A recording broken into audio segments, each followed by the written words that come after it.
in the rehabs. There is a low, there is a moderate, and there is the severe.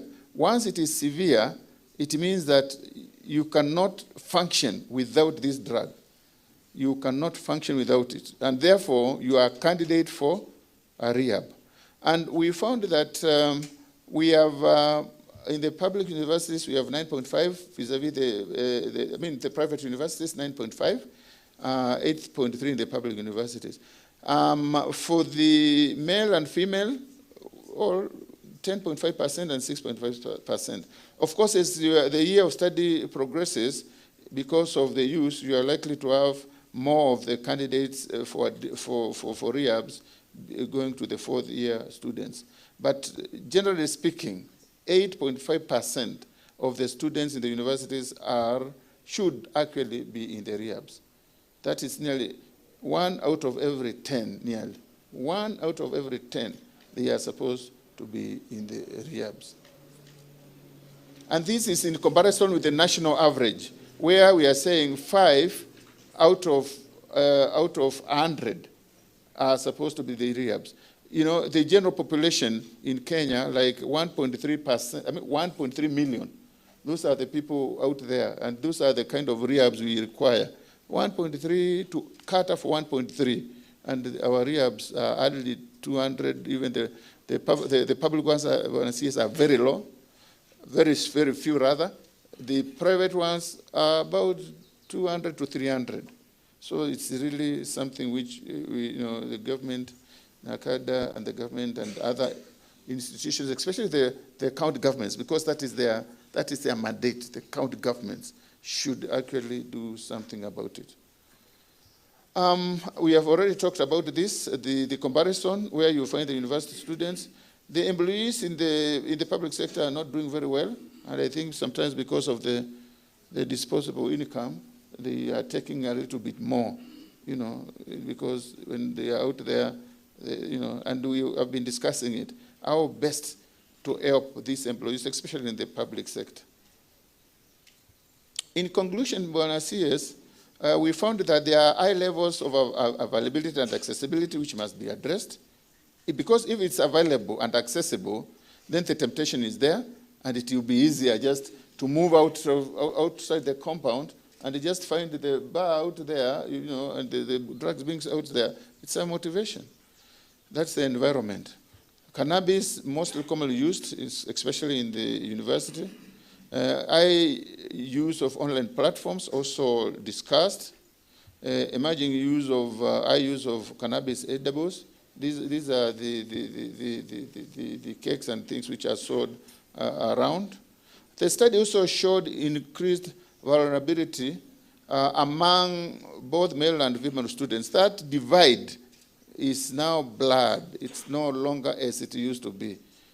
The female and the students, the same. That myth about private and public universities, who is doing what, is even not there. These students are really doing more or less taking these drugs. And those students who reside at home or are accommodated outside seem to be badly hit. It's something to think about. The ones who are, at the end of the day, they are walking out, going home. Still parents are there, remember? Their parents are there, but still they are taking. The ones who are accommodated outside in the private, residential, areas, they are still taking, as compared to those who are within the university institution. And also the self-sponsored students. We can imagine these are people who might be having some money. So, and they are, maybe it's their indisposable income. Now, there was also an emerging penetration of the new psychoactive substances, which are being made at the labs and things like that. There's that, kind of penetration. And some of these students, we realized that are making these in their labs. The experts also are doing chemistry, whatever, they just make some of these things there, and I think it is something also to look at. The use of the university students themselves in the supply, I've discussed about this. because the students themselves seem to be the main suppliers of that, you know. And I remember the team is here, the students from some of the universities which I will not mention, who used to be frequenting other universities, and they were known. If you see such and such, something is happening. And I think these are things to look at. Very quickly, Bwana CS, the recommendations, the university management should take strong measures so that we can now roll out prevention and intervention programs, because we know that it's better to prevent than to cure. So if we start early, talking to these students and so on, we will save quite a good number. And also there was the recommendation that these accommodations, private accommodations outside the university, there should be a partnership between the universities and these private accommodations, so that there's some control. We talk to the students, we counsel them, we also make sure that wherever these institutions are, they are drug-free, so that you are not supposed even to smoke there, you're not supposed to sell drugs there and things like that. And that will also help in that area. The guidance and counseling departments are also wanting, and it was very clear that most of the universities, those who have, may only have one person. And sometimes it's just the dean of students, and maybe just one other person. And therefore, this is an area which needs to be looked at. The chaplaincies, they play a critical role, because we found that those people who bring the religious, people to talk to the students and so on, and those even students who are either, in a religion, either a Christian, Muslim, and so on, they seem to be faring well than those who are non-religious affiliated. And that's something which also came out. And therefore, we found that these chaplaincies are a critical thing to think about. The CEO talked about the 300-meter rule, which applies to institutions of basic learning. When we go for our enforcement, we find that, in many of the universities, we find that there's just a bar outside. But they tell us, but this is an institution of higher learning. You can't do anything. These are students who are over 18. And I think if we change that law, we will be able to protect a lot of our students. And actually, to make matters worse, some of these bars are within the institutions themselves. I know when we went to university, we had the student canteen, you can sell whatever. I would imagine, I don't know those times how it was, but maybe things have now changed. Because when you are there, you can access it, accessibility. So why are we selling beer? Why are you allowing them to be actually, even the licensing, the county governments shouldn't be allowed to license such. And then, of course, we had the challenge of parents. Parents seem to think that once their students are now, once their children are in the university, then that is not now their whatever anymore. It's not their bother. But we found that if really they are involved in the guidance of the student throughout their life, it will bring a lot of. We need to talk to these parents. We need to talk to them so that they don't leave this to the university management or to the to the other people. And I think, Bwana CS, that is the end. But as I end, I would also want to appeal to the media, because we want to disseminate most of these reports, most of the alcohol and drug abuse-related messaging. We want to do it to the public, to the general public, and to the targeted groups. Media is very powerful. It's very powerful. We cannot do it without the media. Both the social media, the mainstream media, and all the kinds of media. Because when we do that, at least we will strengthen this fight against alcohol and drug abuse, and we'll be helping this country. We'll be helping this country. Bwana CS, I think that is the end of my presentation. Thank you very much.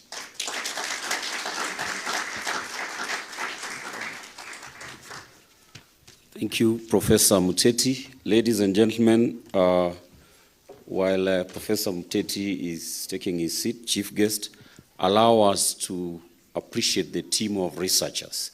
So I'm kindly requesting if they can be upstanding. I know the lead is Professor Halimu Shauri. Just raise your hand, Professor. So can you appreciate all the team of researchers?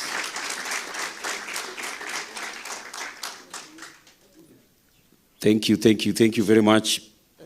Because of time, allow us to make progress. Professor said in his closing remarks that the media is very critical. And at this juncture, we want to give 5 minutes to the representative of KEG, that is the Kenya Editors Guild, Mr. Wanyama Chebusiri, kindly. These are the folks that synthesize, chief guests, and disseminate these statistics to the public in the manner they do best. Karibu sana. Chief guest, the CS, Interior, Murkomen, my friend, the IG, Douglas, Vice Chancellors present, NACADA leadership, and distinguished members of the press, ladies and gentlemen, habari zenu? You are so nervous, why? Okay, tusalamiane hewani? Yes. Can you tell your neighbor, use wisdom to fight drugs? Again? Yes. My name is Wanyama Chebusiri, and the Kenya Editors Guild was formed in 2004. It's a professional organization that brings together senior editors from the print, electronic, and online media in Kenya. It has a membership of about 500, and this membership comprises of practicing senior journalists within media houses in Kenya, and also it comprises of people who have transitioned from newsroom to academia to consultancy, like myself. And it also comprises of media scholars. There are many here. And before we proceed, can we have some of the KEG members who are here? Please stand up so that tuwawaone. Hebu simama popote mlipo. I know many of them here. Let's appreciate them. Yes. Many of them, today is World Radio Day. They're very busy out there, especially the leadership.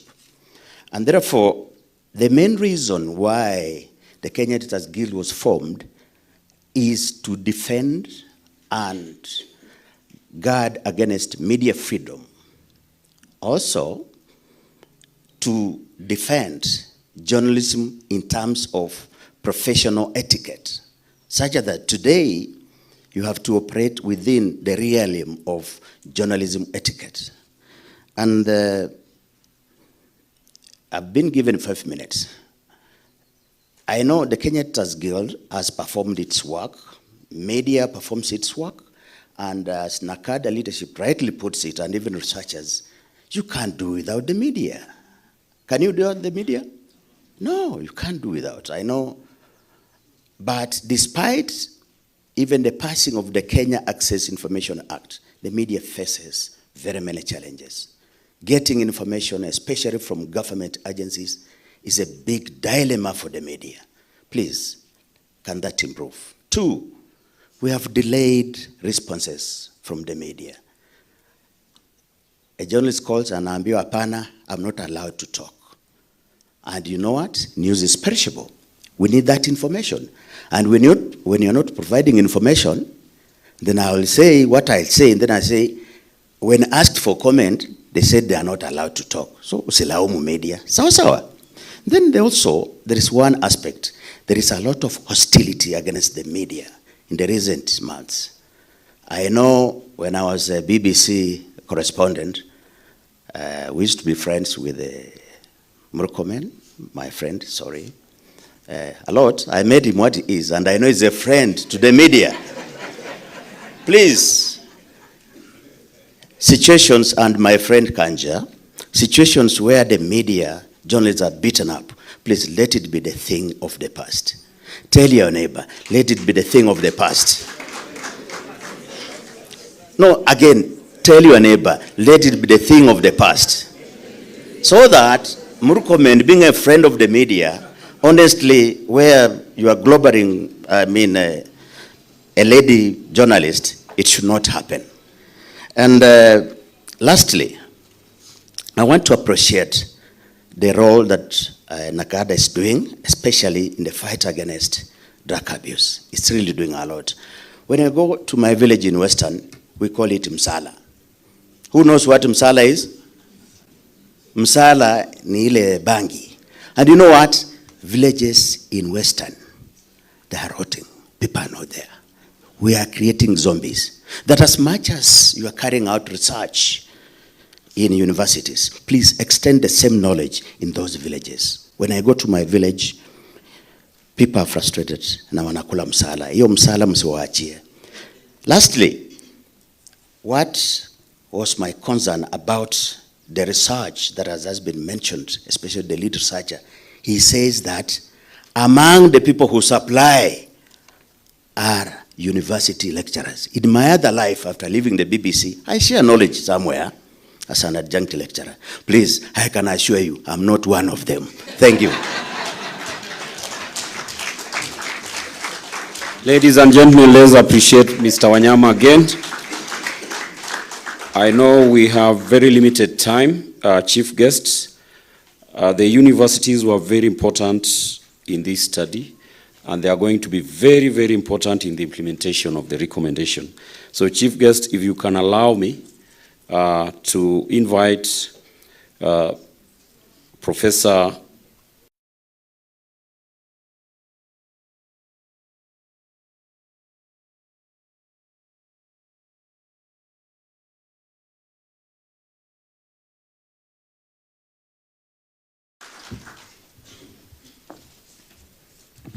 Thank you very much, Honorable CS, National Murkomen, Inspector General, the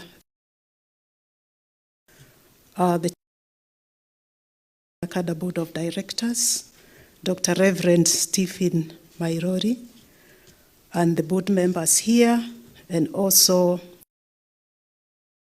officer of NACADA and the officers here, and the universities present, and all the participants. Good morning again.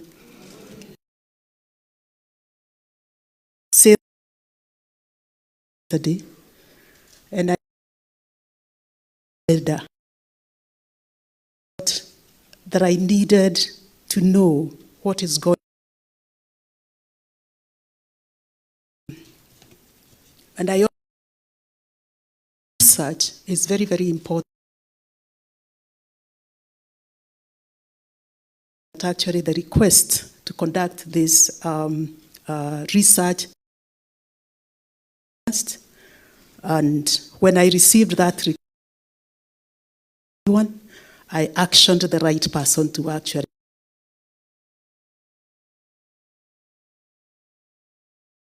Congratulations to the NACADA team of our universities.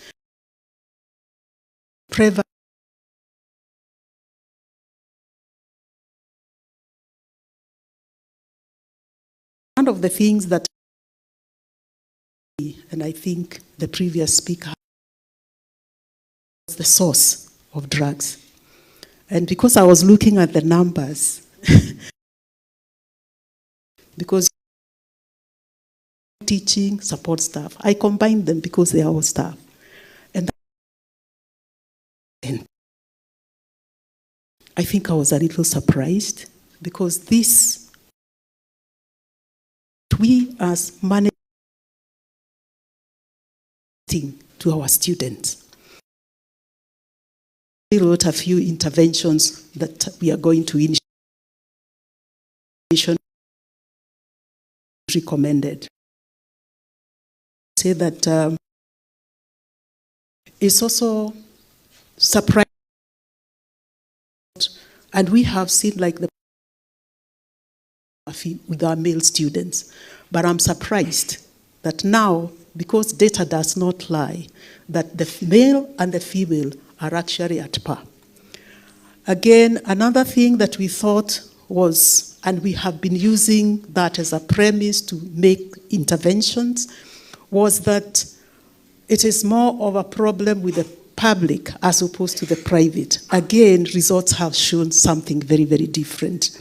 And in our university, we had already started various interventions, and we have established a wellness center. We have regulations, and before a student is sent away because of abusing drugs, we actually get in touch with the guardian or the parent. And we allow them 1 week to go through counseling support, and they know that we are also available to support them. And there are many other interventions that we have put in place, including what we call a mental wellness month. So the whole of May, we actually do that. Several seminars with experts from the US and our collaborators. But what this research has done, it has given us impetus, it has given us data, and it has also told us now that NACADA has entered into our space, we are very, very confident that with your support and with your experience, we'll be able to safeguard and salvage our young people and our potential employers and our potential people that will actually get into the labor market. Thank you for this opportunity, and congratulations again. Let's not pack this data. Let's go out there. And I'm so happy to the members of the Fourth Estate because we are partners in this. Thank you again. Thank you very much, Professor. Members, can we appreciate Professor again? Chief guest, allow me also briefly to call the representative of the Vice Chancellor of African Nazarene University, Dr. Simon Obwato, to give his remarks. Anu.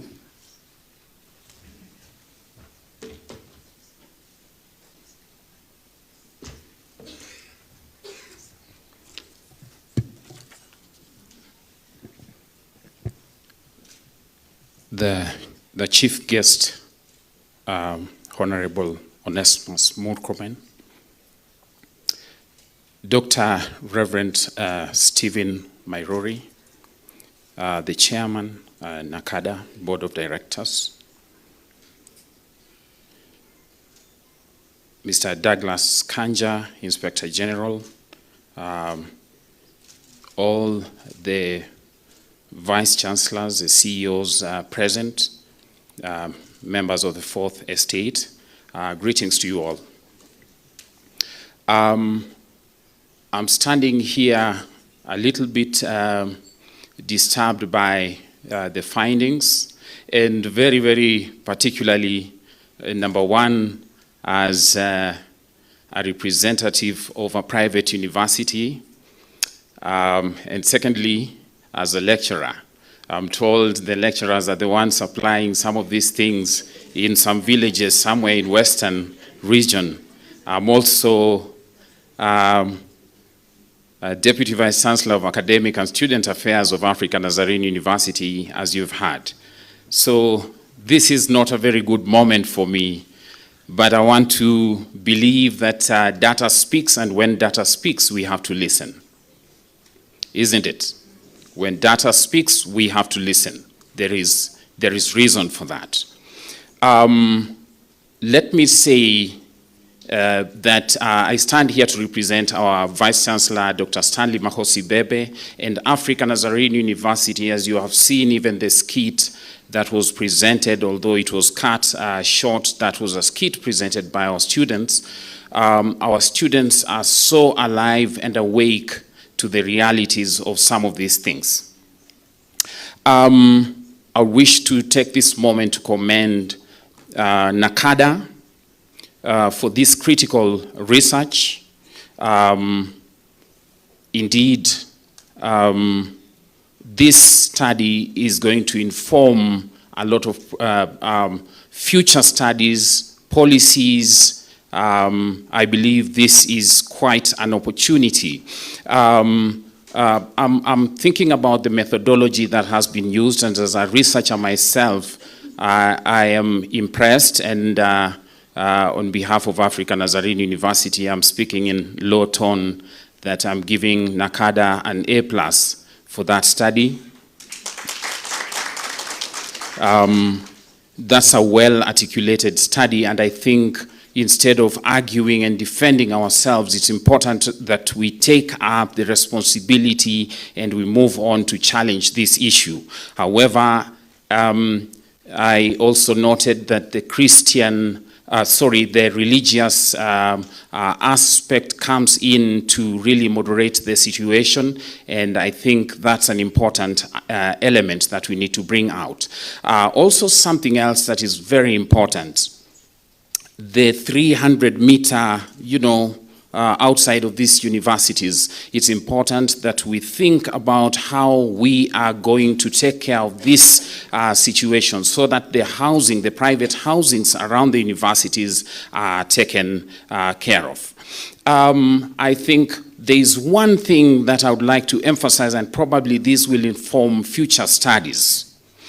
When we talk about drugs, we are not simply talking about addiction and all these things. We are also talking about the well-being of the students. Please note, and anyone who works in any university will agree with me, today in 2025, if you discover a certain student is doing drugs, remember, it is about also their mental well-being. You don't take it up and start vilifying that student. You have to approach it with a redemptive perspective. So remember, it is your responsibility. You don't vilify the student. How did they begin taking the drugs? Where were you as an institution when they started?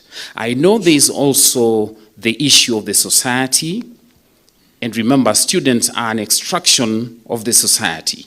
So even studies as we go into the future have to focus on that. Let me make one important request. Even as we move into the future, I would like to request for increased funding in this area. And I know really there are challenges in terms of need for funding in different sectors of the economy. But this is a very important area because of one thing. Because drugs are indeed affecting the economic and social progress and success of our country. So we have to focus in these things. If we can deal with this, I'm sure economic growth can be attained in this country, because again, it's affecting the young people. This is a productive population. One last word, because again, I wouldn't want to take too much time. I would wish to urge the universities, if we could come together as universities. Remember, the VC of KU has just spoken. They have their own situation. But are we speaking to each other so that we can generate a situation where we can share the data, we can share experiences, and we can grow together? So those will be my remarks, and thank you very much for the opportunity. Please clap for yourselves for finding time to be here. Thank you. Thank you very much, Daktari. Can we give Daktari another round of applause? Chief guests, all protocols observed, ladies and gentlemen. I want to take this opportunity now to hand over the program to the NACADA CEO, Dr. Anthony Merikwa, to make progress. Karibu, Daktari. Thank you very much, Obura. Without further ado, it is my humble duty to invite my chairman, Dr. Reverend Mairori, to give us his address. Thank you.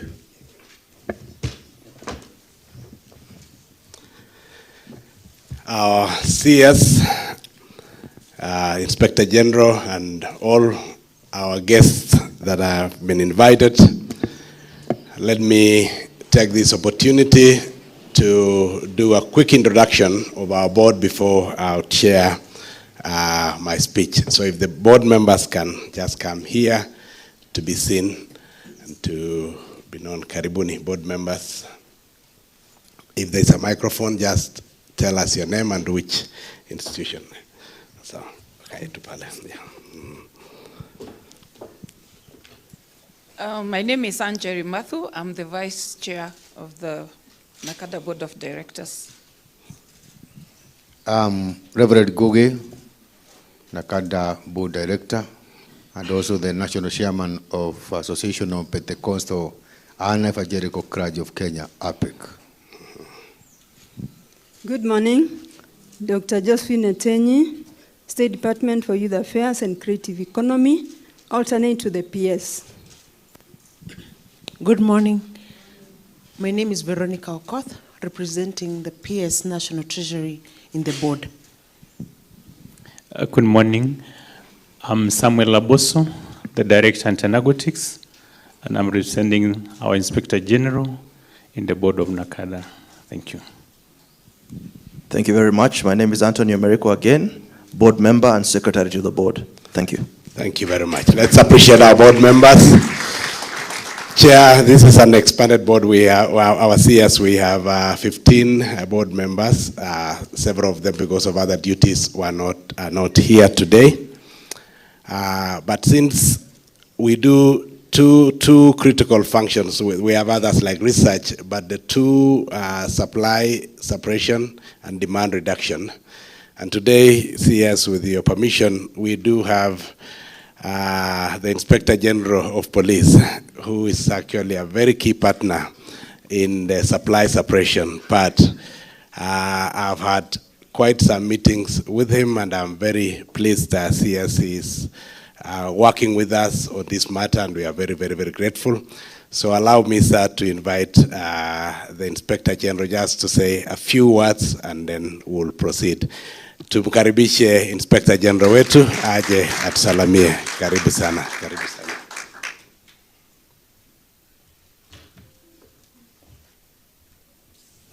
Thank you very much, Daktari, rafiki yangu.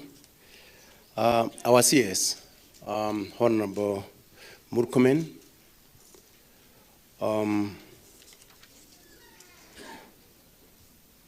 the NACADA Chair, NACADA board members, the media fraternity, the members of the Fourth Estate, the university lecturers and the students, all protocols observed. Good morning. Good morning once again. So my name is Douglas Kanja, the Inspector General of the National Police Service. Let me start by saying that I'm a happy man to be invited here. Actually, I'll be taken through the research finding, because this is an area that I have had a lot of interest, because my belief is that if we have a problem with our youth, we have a big problem in our country, because our youth represents our future. So we have got a duty and a responsibility to take care of our youth. We must protect our youth from these menaces, including the drug culture and many other vices that actually affect our society, and more so the youth. I want to reiterate and confirm that the National Police Service and the wider Ministry of Interior, and I'm sure our CS will speak to that, we are working with everybody to ensure that drugs are rooted out in our country.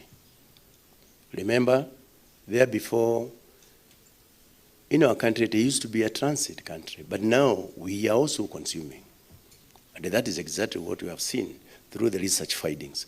So we need to redouble our efforts so that we can actually be able to deal with this issue, especially to ensure that our youth, our future, is actually kept away from drugs menace.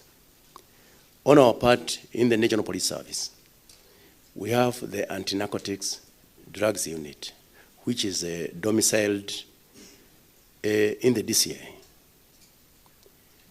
When I took over as the Inspector General, and on the realization that drugs was a major issue, we decided that we need to enhance the capability of the Anti-Narcotic Drugs Unit so that it can actually be able to assist and work closely with others, including Nakanda and others, to ensure that we root out this issue. We have done it. We are on our trajectory. And this one also came out very, very strongly in our strategic plan that was launched around 1.5 months ago by none other than the President, that the issue of drugs is also featured, and it features very, very prominently in the National Police Service. And there is a way we want to work with everybody.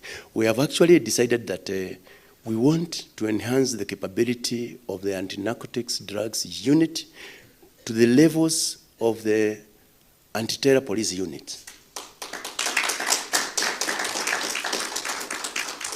So that we enhance it. And we are moving in that direction together with everybody here, including Nakanda, and the other donors who are like-minded with us.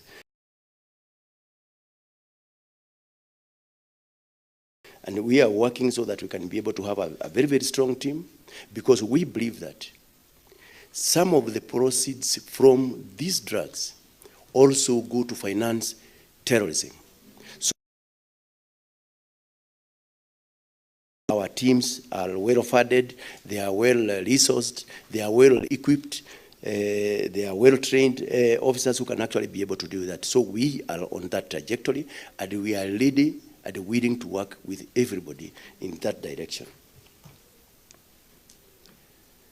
So that is actually our commitment in that direction. And I want to give maybe a small story. Deputy Inspector General in charge of the Kenya Police Service, I think way back in 2023, somebody said that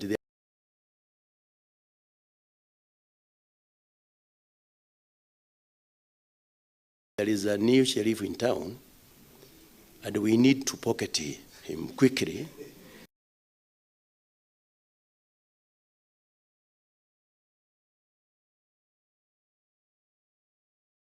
Which was loud and clear. He said, number one, it can be able to mess up with our youth. I would never.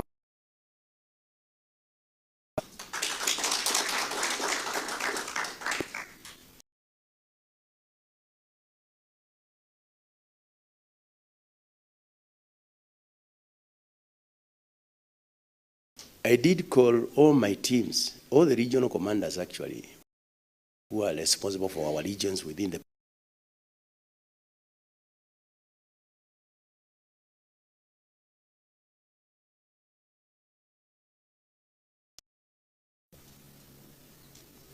and within a short time, the major drug dealer actually was arrested. And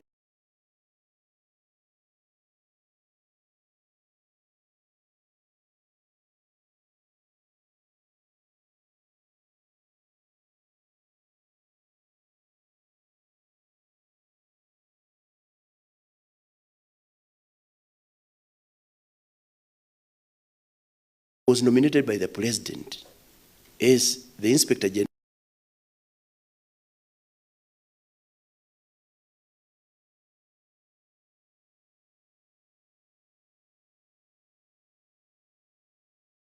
wrote a letter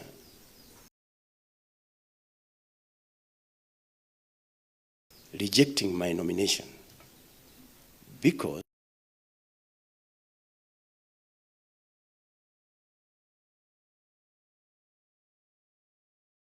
of bank from Ethiopia all the way to Nairobi.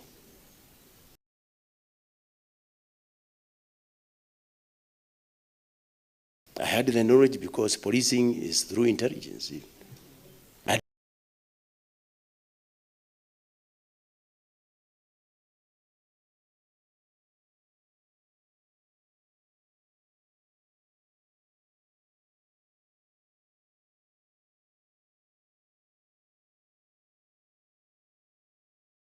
Few remarks, let me say thank you. Thank you very much.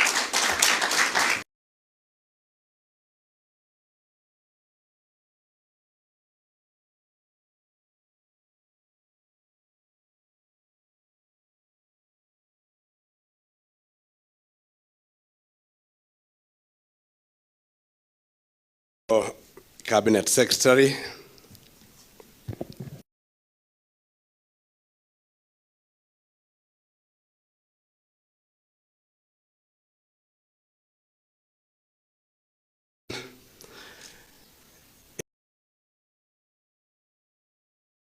It is an honor and a great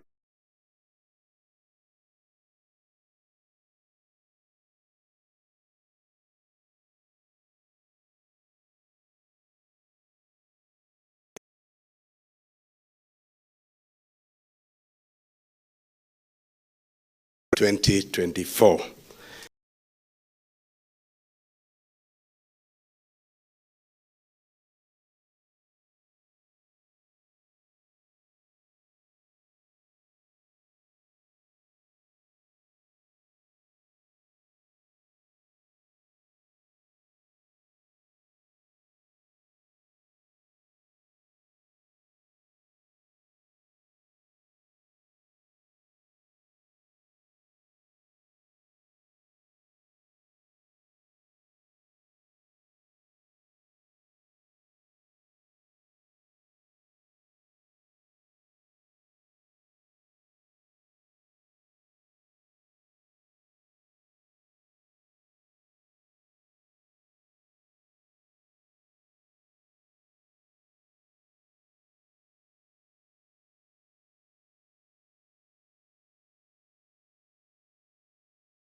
Thank you very much, Chair. Please be seated.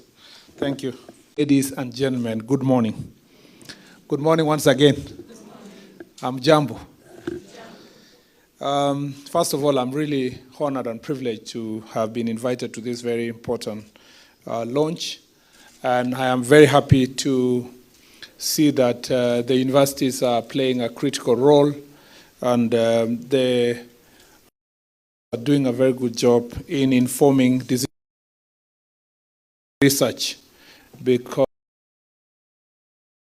we do not want to crop in the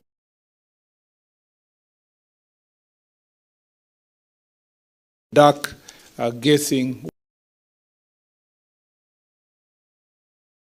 we want to do.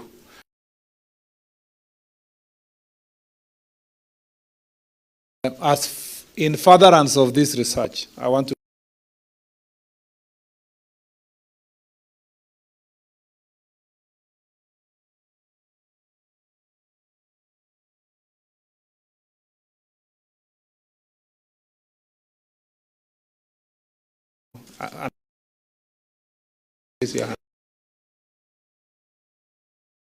have close family members. Yeah? It's a national problem. It's a serious national problem. I conversed with the person next to me, my friend here, when we are sitting with the political leaders, whether at the highest level or even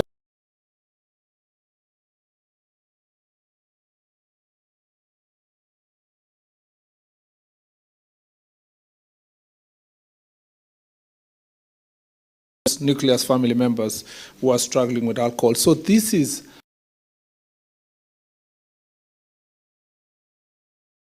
it's the greatest threat to the well-being of our country. It's a national security issue. The well-being of our country is drugs and substance abuse. So when we are here, this function, as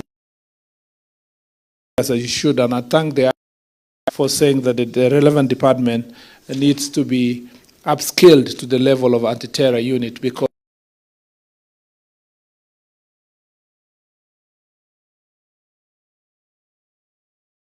than the people we lose every day because of drugs, alcohol, and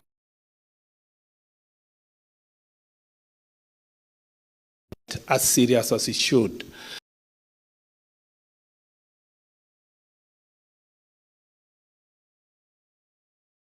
I thank my friend Wanyama Chebusiri, who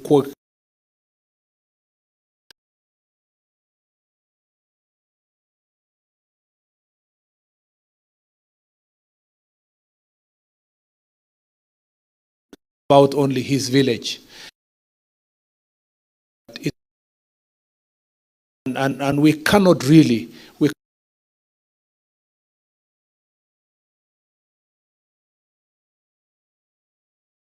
to be us to make sure that we take this thing very serious. And as and you saw the IG speak here,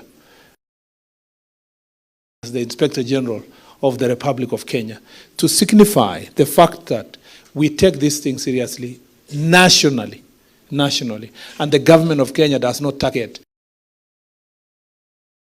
and people who have failed in the past to make money because to fight alcohol are cheapening this situation. And this is very... So I want to say that my speech is a transformative journey, as we all know. It's a time of self-discovery, intellectual exploration, but it's also a time of vulnerability. The need to perform well in the meeting can sometimes lead to our youth down. It is therefore with concern that I stand before you today as we launch the report on the status of drugs and substance abuse among you, which was done in 2024. It's a mirror reflecting the sad reality. A wake-up call to our nation and a roadmap to action. Release of the Kenya Certificate national examinations, thousands of young Kenyans have to transition to universities, a pivotal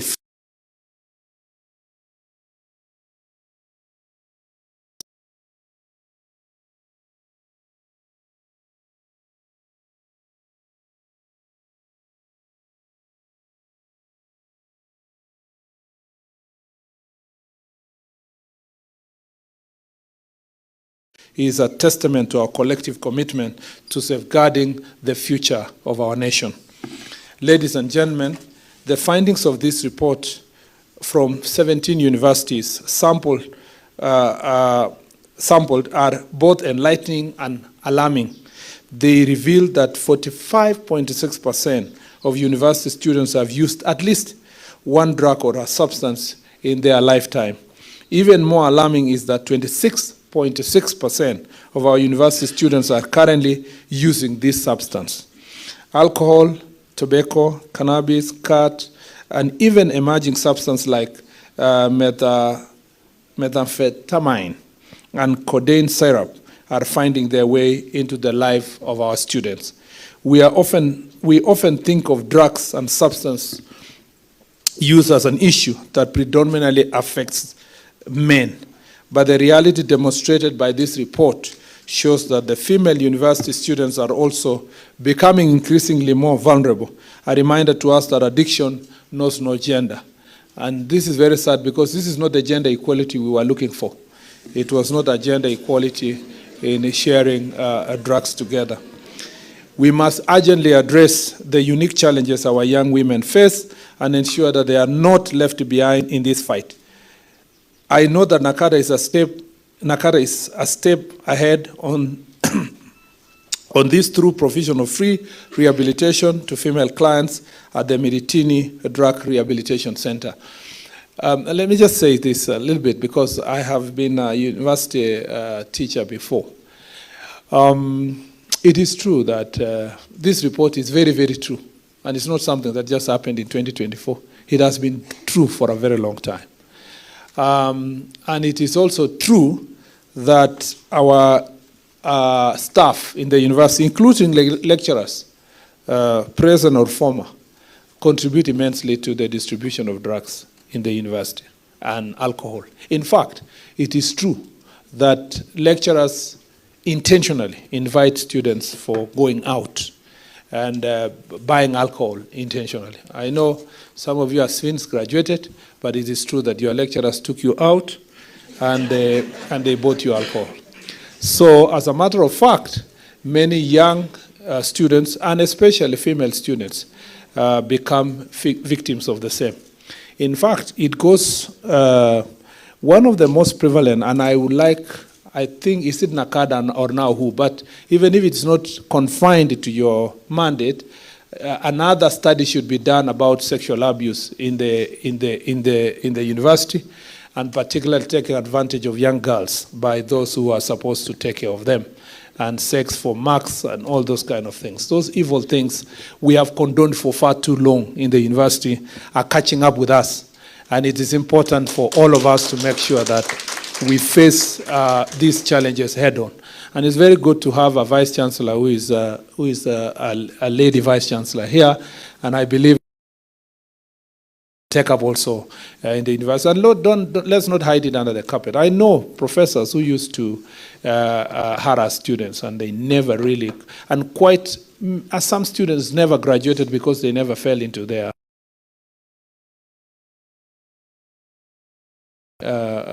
out of the disciplinary action.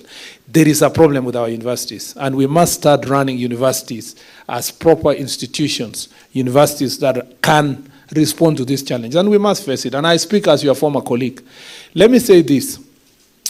The other problem about this orientation to university is that the students, by the time they're joining university, this period between high school, high school and joining university.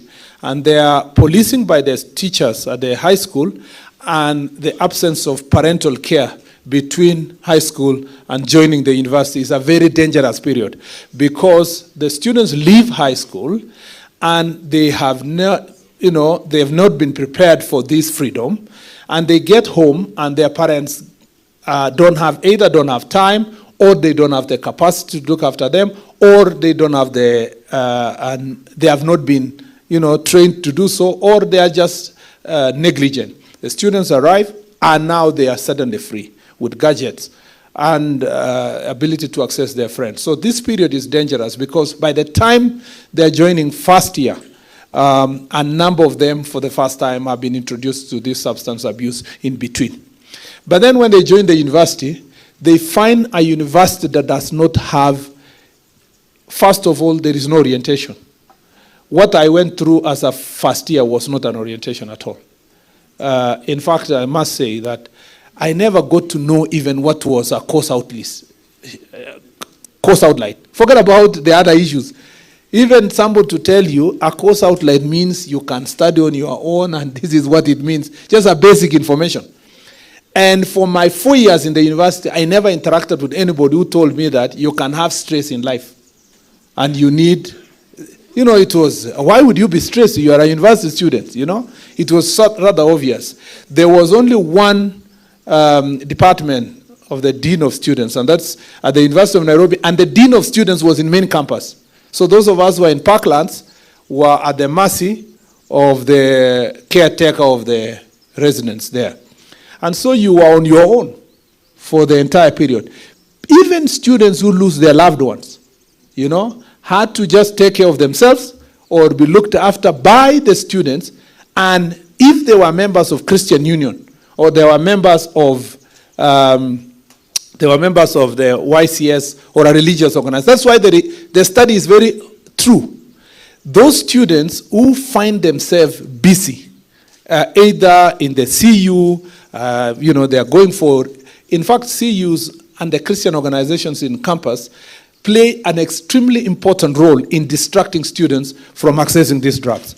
Because and that's why I'll want to make a case for the next point, which is that in the absence of a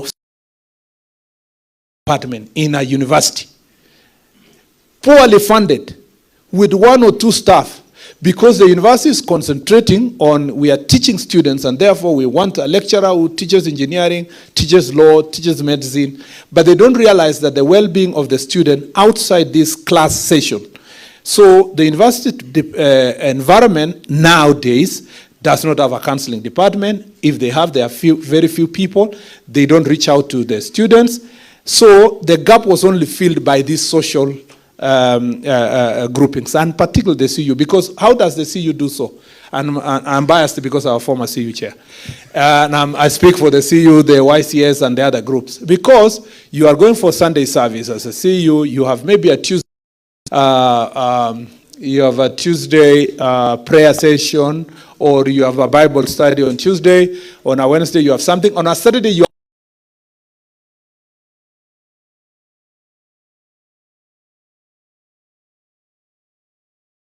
and you're all, and you are visiting each other in the rooms, and so if you have a small problem here,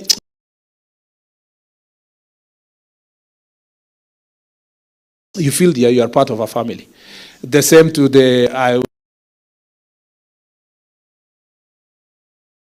and the other grouping, and therefore that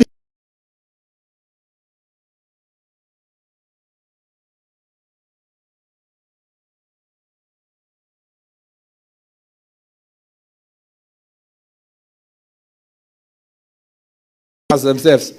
One of the gaps that was filled then for some of us was the what we call Fellowship of Christian Unions. Then some campus staff would come, reach out to you, and there were very few of them, and now they are also overstretched. You must, as universities, provide ways of filling this gap, and you must not continue looking at counseling and looking after the students as part of the university with properly hired staff who are looking at and put as part of the budget of the student. If we don't do so, we will come back to these statistics again. Be stressed way after I left school. Yeah, way after I was feeling my stomach, I was getting tired, I was bad. Then I was told there's something called stress.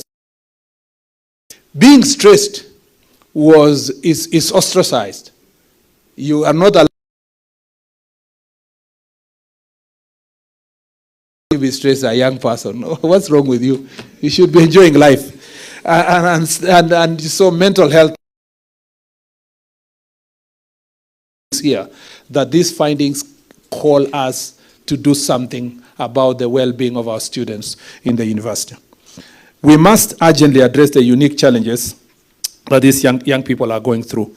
The revelation that female students across the universities are having higher prevalence of moderately severe 6.4% and severe 4.1% depressive disorders compared to their male counterparts 5.2% and 3% respectively is a matter of concern to the future of the girl child. As revealed in this report, alcohol was the most available substance among the students at 87.3%, followed by cigarettes 64.4% and shisha 41.2%. Of these students, we are left with one big question. How can we curb availability of this substance? Collaborative effort in the fight against drug and substance abuse. Again, availability of alcohol in the school environment. I don't think you will succeed to ban alcohol in the university. And I don't think it will be easy. And I don't think students are suffering because of good alcohol. Okay, as a pastor, I don't know what's good alcohol, but I know something about it. Yeah? Most of the students who are addicted in the university is not because they are drinking beer. Let me say so, because we had a long discussion in the cabinet about when more taxes on certain alcohol and reducing others. I don't think beer is one of the cause of addiction in the university. No. I believe that the real cause of addiction is the cheap alcohol, this ethanol that students are being sold to, very cheap in those small bottles. And I don't know, the latest one is called something, I don't know. There's one that is coming through Uganda that has an interesting name. It's called, yeah? Not Waragi. I'm talking about some of these small bottles, very cheap sachets that are being sold around here. Those are the ones. Spirits and these others, funny alcohol here, are the ones that are causing more problem. Why don't we ban those ones first from anywhere near the university and designate the canteens to say you can only sell certain level of alcohol. If you are selling beer from EABL, it will mean, as one of them, I'm not marketing for EABL, but it will mean it's expensive, fairly. A student cannot afford to do four bottles, 5 bottles of the same, you know. We can also put regulations in the university to say, once a student has been established to be addicted, you cannot sell alcohol to that student. And that information will be made available to the canteen, that this student is so-and-so, and so-and-so, and so-and-so, and you can't sell alcohol to these students. Yeah, it is possible. Under rehab, we provide the rehabilitation mechanism. There must be a conversation around this issue. Because if you tell people you will completely ban alcohol in this area, what will happen is that they will go look. You will actually create a demand underground for more dangerous and cheaper substances and make them get high very fast. The report further revealed that friends contribute 66.4% of sources of drugs, with evidence showing university students being involved in the supply and sale of drugs and drug substance. This is a wake-up call to our children to be careful with friends. We parents should also endeavor to know our children's friends. Sorry to be off many times, but we know students that have been in the university forever. Yeah, at the University of Nairobi, they have been in the previously notorious students who never finished school. And they're very rich. And they are doing no business and extremely influential. And they are in the leadership of the student leadership. So you have that line of students. We must be able to investigate why a student is not leaving school, you know?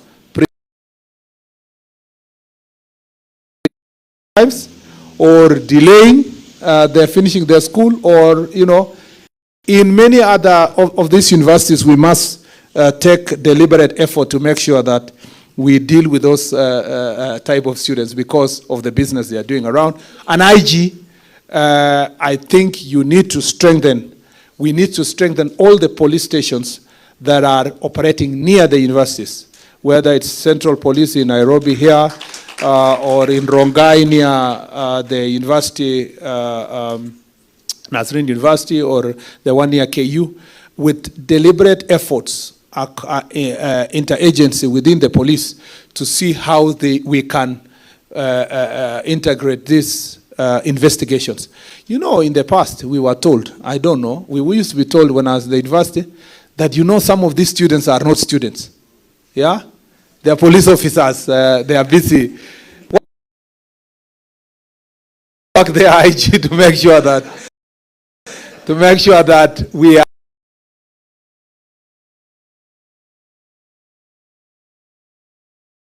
And the police officers and all the team, we get proper intelligence.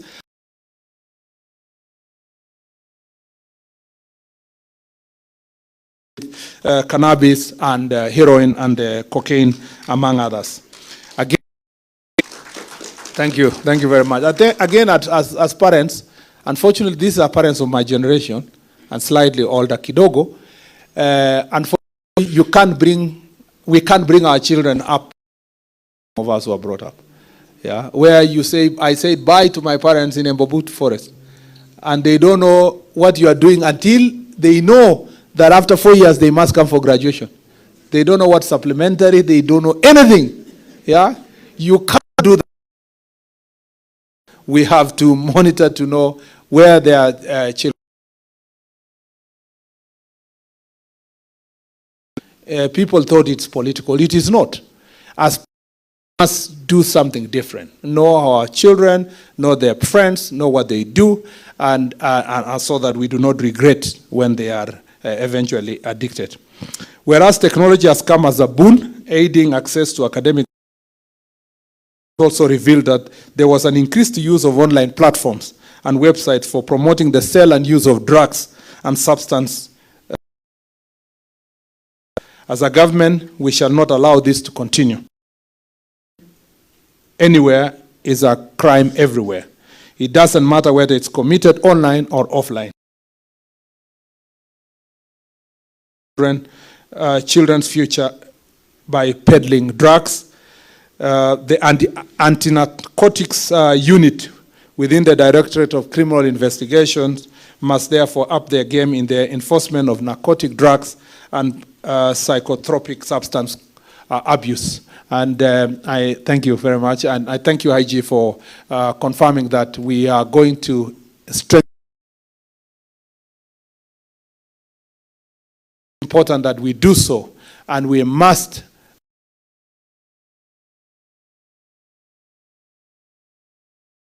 psychotropic substance, abuse of psychotropic substance to the level of anti-terror.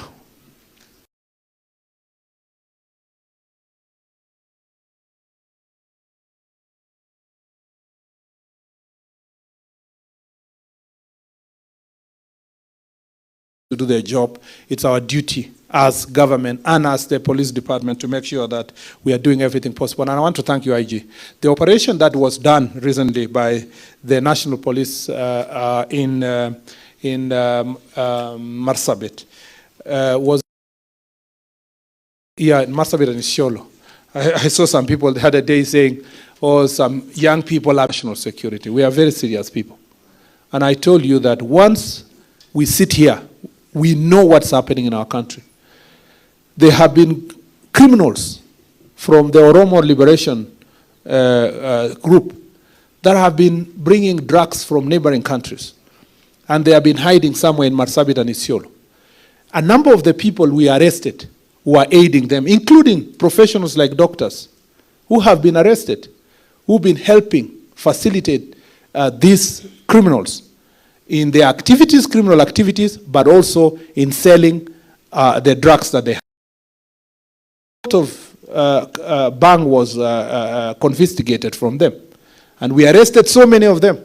And that's why when we say we need support of the media, when it comes to crimes like this that are affecting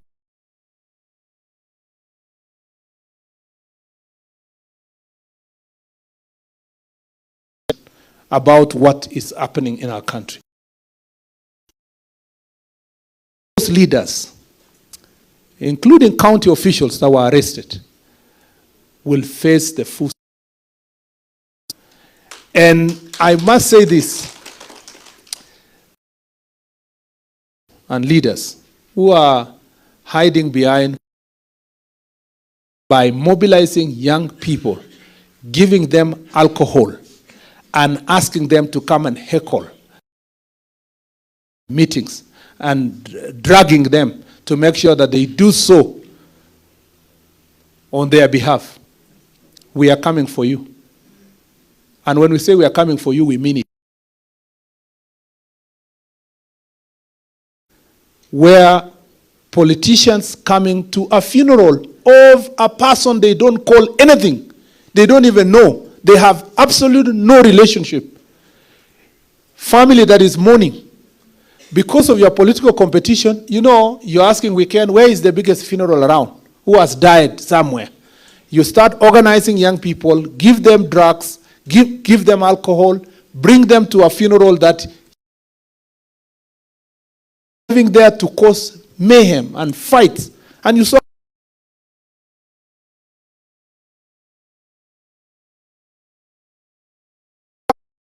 you've seen they have recorded statements. The governor recorded a statement. You saw the former CS recording a statement. And everybody will be held into account. We cannot continue allowing this country, because of their position, to use our young people to destroy them.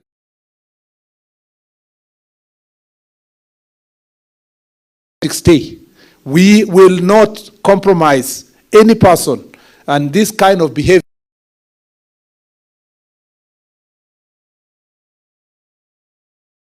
the future of our country for the sake of votes. You can stay with your votes, but you will rot in jail.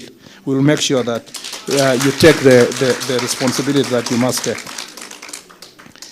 Therefore, the National Authority for the Campaign Against the Alcohol and Drug Abuse under my ministry, which has been at the forefront of coordinating the multi-sectoral fight against this menace, must also step up their efforts. It is not just a fight for sobriety, it's a fight for the soul of our nation.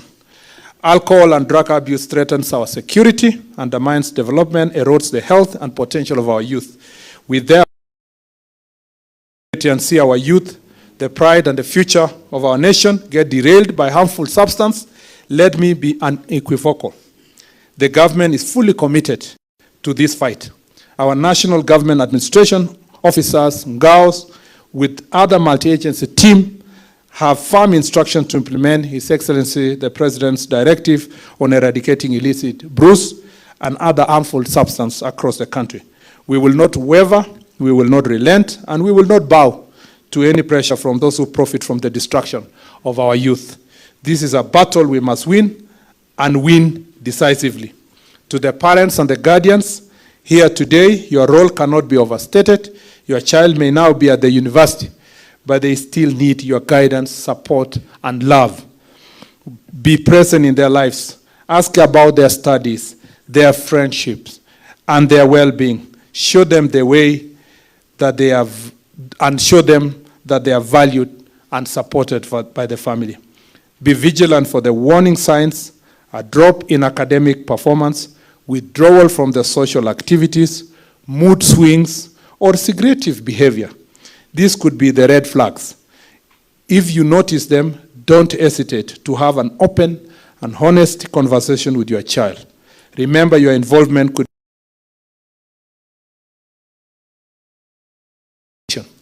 we have been told, because I attend also parental classes, that we must talk to our children, including asking them who is their girlfriend now, who is their boyfriend. You must now live to the reality of the time. Our days, your father cannot contemplate asking you something even close to that. In fact, in the village where I came from, if your father sees you walking with a lady, he will pretend he saw something on the other side, and he will change route and course. You are not allowed to be anywhere walking with a girlfriend. Now it is unfortunate that these are new times. We can't raise our children the way our parents raised us. We must have an honest conversation and to show and to understand what they are doing. To the university administrators and faculty, you are not just educators, you are custodians of our future. Your institutions must be safe havens where students can thrive academically, socially, and emotionally. I urge you to prioritize prevention programs, create substance-free social space, and provide wellness-focused activities. Provide sports activities, you know. I just came from the sports ministry. My dream was then, and still is, that the university become the center of sports excellence in the country. And please provide those activities for young people, opportunities for them to run, places for them to play football, to basketball. I personally never realized that I was in fourth year, to be very honest. From the day I joined first year, I was in the Christian Union, I was in student politics, I was in the football team of the university, I was in the debating moot court team, I traveled all over the country, to preach all over the country. I traveled out of the country for seminars and workshops. Then I realized at some point it is fourth year. In fact, the day I left school, I realized everything I owned within school was not mine. Including the school mattress. I actually almost begged that, can I be given this mattress to go with? Because the first day we went out and with my friends, we slept on the floor. It was the second day that we looked for a mattress, we changered a mattress. So let me say this, the university must be an interesting place for our young people. Idleness will create an opportunity for drugs and drug abuse.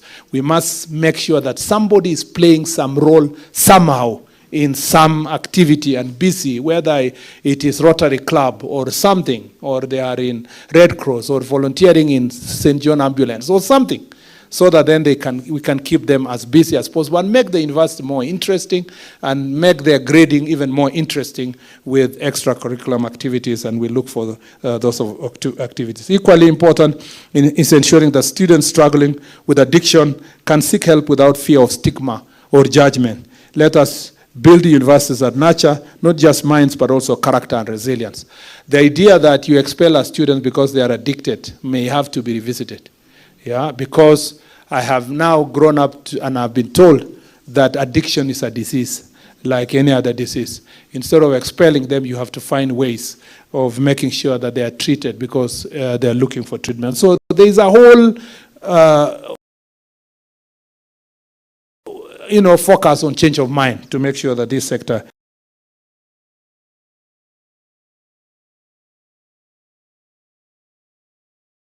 the choices you make today will shape your future. Drugs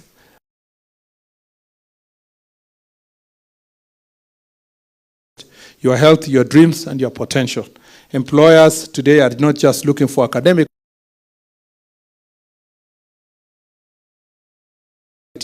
By choosing a drug-free lifestyle, you are not only protecting your health, but also building a. This report are a call to action for all of us, parents, educators, police. Let us unite in this fight to create a sober, healthy, and prosperous nation. The university management and the relevant stakeholders should roll out deliberate and sustained drug and substance abuse prevention interventions, including programs tailored to the needs of vulnerable population. There is also a need for to play an active role in the prevention of drug abuse. This includes bringing on board other programs use among students. I urge NACADA to continue in this journey in collaboration with the university management to leverage social media and other online platforms to reach the students with tailored prevention programs and factual messaging to counter myths, misinformation, misconception related to DSU. Further, I direct NACADA in collaboration with the university leadership to explore strategies of implementing a raft of recommendations that have come from this report to address this menace. You have our full support to this end. To our youth, I say this: your future is in your hands. Choose your friends wisely, stay focused, and prioritize your well-being. By doing so, you are not just investing in your success, but also in the future of Kenya.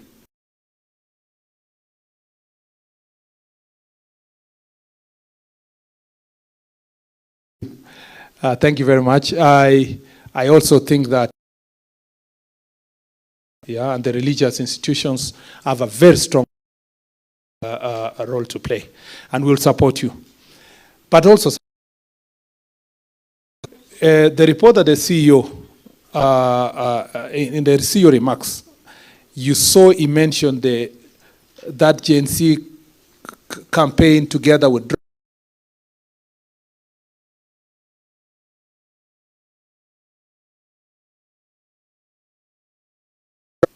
Meanwhile, religious leaders were sitting somewhere saying, our children occupy everywhere. Let me tell you something. They will occupy that church. You remember in that campaign, they were beginning to say, kila mtu aombe Mungu yake.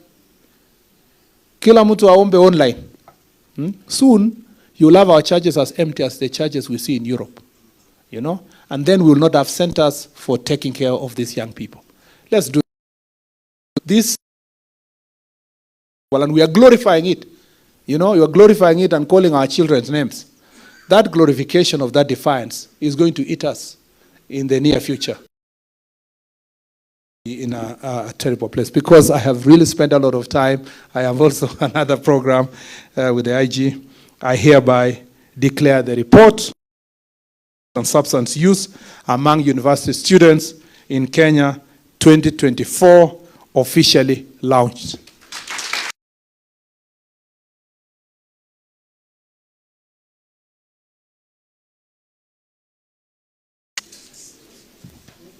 Our chief guest. We launch it first. We launch it.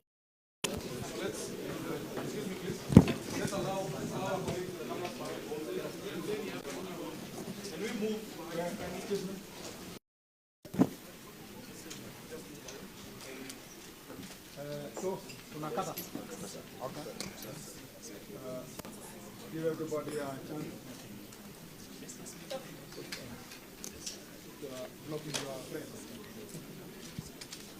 Are you ready? So just a minute, chief guest. We will count from 5 to 1. So we're all ready. Okay, 1, 2, 5, 4, 3, 2, 1. Ladies and gentlemen, asante sana Bwana Waziri, asante sana. We can now step back a bit so that we can be handed the booklets. We can avail the booklets now so that the chair can hand over to the CS. And we can also give one to the CEO to hand over to the IG. Yes, we can also give one of our directors to hand over to Professor.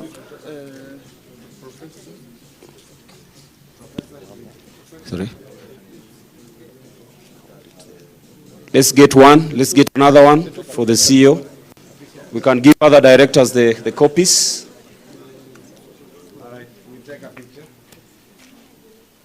Okay, so now we need one for the CEO, please, kindly. CEO. Okay, so let's.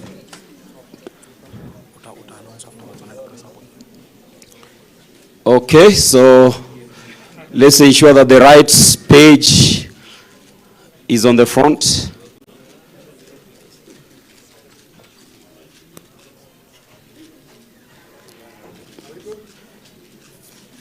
Thank you very much. Chief guest would request that